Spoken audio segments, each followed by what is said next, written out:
Hi, this is Aaron from BoyMeetsPhone.com. What I have here today is the LG Marquee, the newest member of the Android lineup for Boost Mobile. Taking a hardware tour, up front we have a 4-inch IPS Nova display at a resolution of 480 by 800. I'll talk a little bit more about the display later on in the review. Above the display we have the notch for the earpiece right there, a 2-megapixel camera, and a proximity sensor is right next to the camera right here. There's no ambient light sensor, so the backlight's going to be user controllable. Below the display we have the Android buttons for home, menu, back, and search. These are capacitive buttons, and what's pretty cool about these, I'm going to unlock the phone, is when you touch them, afterwards they light up blue to indicate that that's the button you pressed. So it's a little nice additional feature to have. On the left side of the device we have the volume rocker. The volume rocker is pretty well defined, easy to find when you're feeling along the sides. Right below the volume rocker is a quick launch key, so you can set different functions that you want to launch when you press and hold that key. There is nothing on the right side of the device. On the bottom we have the notch to remove the back cover, and in between the notch we have the microphone. Up top we have the 3.5mm headphone jack, the micro USB port, and a power screen lock button. I found that the screen lock and the power screen lock button is pretty flush, making it a little bit hard to feel out and find when you're just rubbing your hand across the top.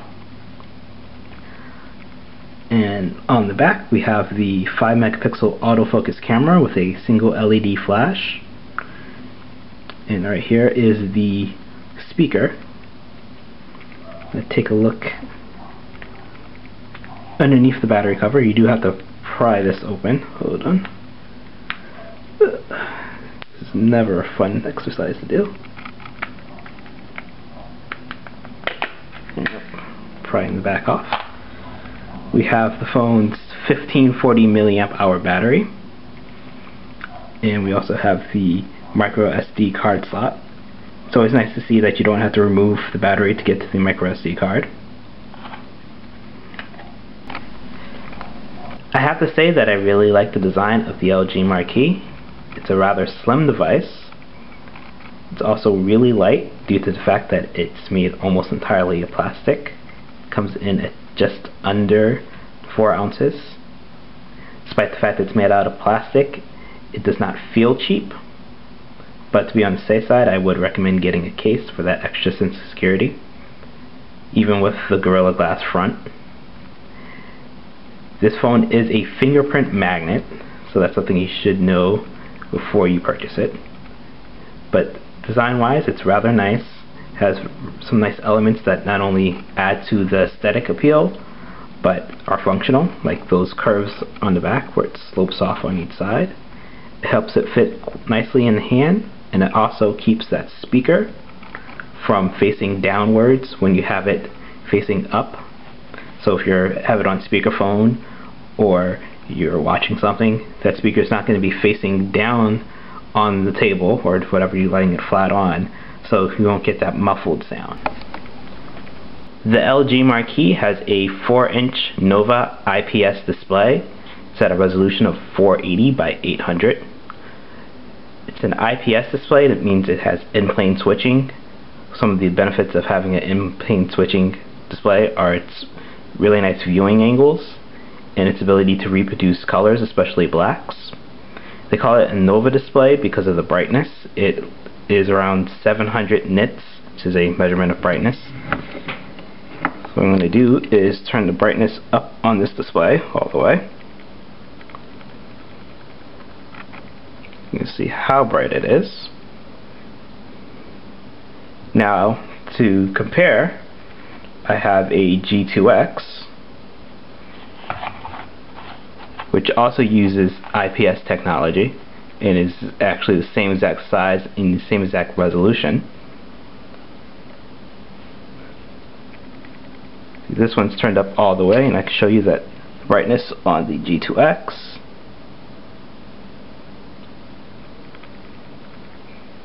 is up all the way. So as you can tell,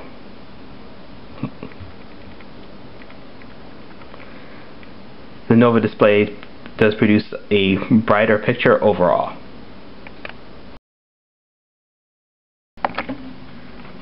The LG Marquee is running Android 2.3.4 Gingerbread. This is a semi-stock version of the OS, so you get the standard 5 home panels. You press and hold until it vibrates, so you get the option to add to the home screen shortcuts, widgets, folders, and you can also change the wallpapers. As far as wallpapers go, you actually have a few options. You have the options of the wallpapers that come with the IDs, LG specific wallpapers, the standard Android wallpapers using an image from your gallery, and also live wallpapers. To get a preview of all your home panels, you press and hold on the application drawer until it vibrates, and you get an overview of all your home panels. This is using Mobile ID, which is Boost Mobile's version of Sprint ID. So from here you can download different packs, which include widgets, wallpapers, and apps. It's actually how most of the apps, let's go back to the app drawer, in the app drawer got onto the phone. Out of the box you only have the standard Android apps, Google Books, I'm pretty sure was there, and Mobile ID and Boost Zone. Those are the only applications on the phone out of the box, so good job Boost Mobile on not filling this with bloatware. So I'm going to go back to the Mobile ID packs, and I'm going to load the Socially Connected app and show you how the connected pack to show you how that looks. You do have to download the ID packs over the network. I'm not too sure why it is you have to do that, but you cannot do it over Wi-Fi. And this is how it looks. You notice it fills the home screens with shortcuts to certain apps. Some of these are things that downloaded, some of them are just links to download the app. I'm assuming that they put all of these out just so you can get a sense of what comes with it. I personally find that it clutters up the screen a little bit, but it's not like you have to keep it there, so and switch back to the regular ID pack. Now since this is running Android 2.3.4, you do have support for Google Talk video chat, and it does work. I did test that out. It does work, and it does work over the network. Other than that, this is a pretty stock version of Android Gingerbread. The LG Marquee has a quick launch key. What the quick launch key does is once you have it set up, you can have it launch any specific app you want it to. So if you go into settings and hit quick launch key, see right now I have it set to launch the browser, but I can set any one of the apps on the phone to launch once I press it. So if I back out to the home screen and I press this until it vibrates, you're going to feel the phone vibrate once you press it, and that'll indicate that it's going to launch the app that you have it set to launch. See? Launched right into the browser. Another thing that's worth noting is when you have it on the camera, let's switch to the camera, that the quick launch key acts as a single stage shutter. So that's your camera button too, which is kind of a nice thing that they did that. The Marquee has what is labeled as a LG Electronics sniper board inside. That consists of a 1 GHz Cortex A8 CPU and a PowerVR CGX 530 GPU. There is also 512 megabytes of RAM, and due to the fact that there is not too many pre-installed apps, this device has 2.85 gigabytes of internal storage. It also ships with a 2 gigabyte SD card, micro SD card. As far as performance goes, overall I found that it was a solid performing device. There was only a few issues that I saw. For one, the transition between the home panels seems a little bit off. Secondly, when I was making a call through the call history, the caller ID image would show up on top, but the bottom would have the rest of the call history list. It happened a few times. It only lasted for about 5 seconds, but it happened enough times that I thought it should be noted. As far as battery life on the Marquee goes, during light usage I was able to get 2 days and 16 hours of battery life out of it. During normal usage I was able to get about 16 hours.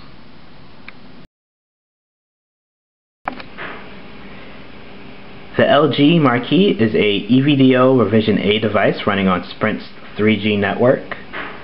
Being a revision A phone, it should be able to reach peak data speeds around 3 megs down.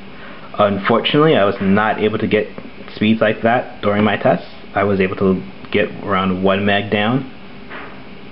As far as reception goes, I've had no issues making and receiving calls. The one time I did lose signal completely, I was pretty deep inside of a building.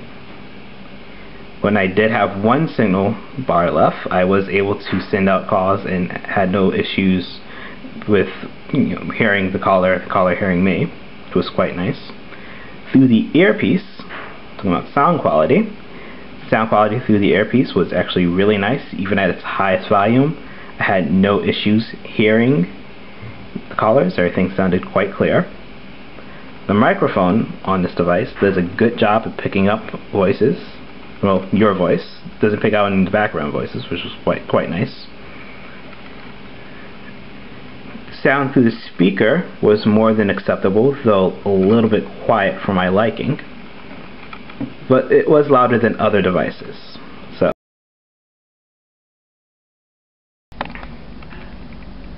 taking a look at the web browser, the LG Marquee uses a standard Android WebKit browser. It's completely stock. So if you press and hold the back button, you're going to get a view of the history, the most visited sites, and your bookmarks. I'm going to head over to boymeetsphone.com, which I have open in a separate window. I'm going to show you how pinch to zoom works, so that it is supported. There's a bit of a lag at times, but it does work rather nicely, and thanks to this display, reading text is not an issue. And now we're going to head over to the Pomegranate phone website to show you that this phone does support Adobe Flash. This is running on Wi-Fi currently. I'm going to wait for this to load up.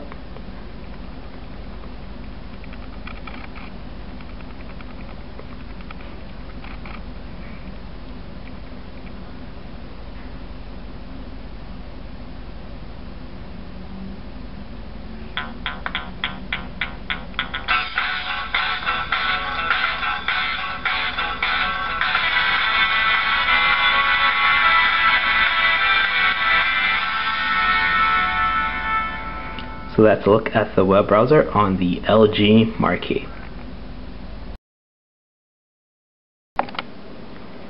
Taking a look at the camera application on the Marquee, you'll see that we have the standard Android camera app. So we have a preview of the last image taken right here, a toggle to switch from still image capture to video capture, and a on-screen shutter button. That quick launch key will act as a physical shutter button when you're in the camera, and it will do that no matter what app you have it set to launch. Taking a look at your options, you can change the focus mode. Unfortunately, there is no tap to focus on this device. That would have been nice to see, but you can change the scene mode, you can change the image size and quality, you can add color effects, change the ISO, and change the review duration. From here you can set geolocation on or off, From here you can change the flash mode to either have it on auto, continuously on, so every time you take an image it will use the flash, or you can have it off all the time. Change the white balance. As far as zoom goes, you have up to 3 times digital zoom. And this button right here switches from the 5 megapixel autofocus camera in the back to the 2 megapixel fixed focus camera in front. And switch back to the back camera. Images captured with this camera come out with really nice natural colors and captures a decent amount of the detail. Actually, not more than a decent amount, captures a good amount of detail. Where you're going to come into a little bit of issues when you try to take macro shots, it's really hit or miss. I found that when it takes a good macro shot, it takes a really nice shot and captures a great amount of details, but when it can't capture that focus, it is totally off. As far as taking pictures in the dark with that flash goes, I found that in complete dark you might find it washes out the image just a little bit. However, you still get a decent amount of detail in it. Switching over to video mode, you're going to be asked if you want to take a mail video or a long video. When you're in long video, you can shoot at up to 720p high def at up to 30 frames per second. As far as options go, you can set color effects, change the white balance, set that flash as a torch, so if you're in a dark area, change the quality depending on what you're using your video for. You can also switch to that front camera. When you have the front camera selected, you are limited to VGA quality at its highest. As far as video quality goes, I found that it produces, again, natural colors and a decent amount of detail. It does support continuous autofocus, and what's really nice is you don't hear the lens moving around in the background of the recording, and it does record sound quite nicely. So the autofocus is quite fast, so overall the video quality comes out really nice.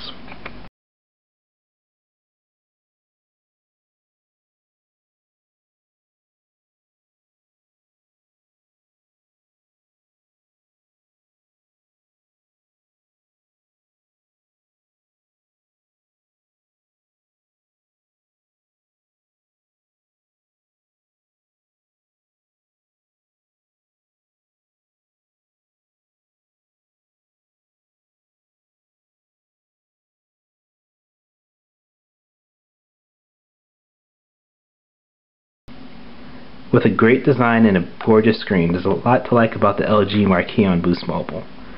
However, that $279.99 upfront cost might scare some people away. But remember, this is off contract and you get a shrinking monthly bill. Overall, I'd have no issues recommending this device. For the full in-depth review of the LG Marquee, head over to the site boymeetsphone.com. This is Aaron from Boy Meets Phone. Thanks for watching.